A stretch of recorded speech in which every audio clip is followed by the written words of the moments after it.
To create a free Premium TO account, just visit the website and click on the Sign Up link. A window appears in which you enter your account data. The username and password is meant for login into your account. Choose a non-trivial password to secure your account.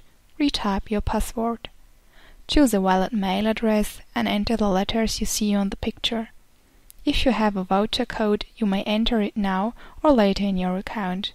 If you don't have one, just leave the field blank and click on Sign Up and Login. Your account is now created. The account creation does not cause any costs. It also means that you have no premium traffic in your account.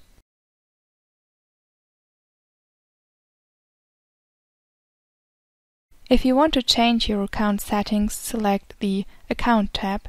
You can now change your mail and password.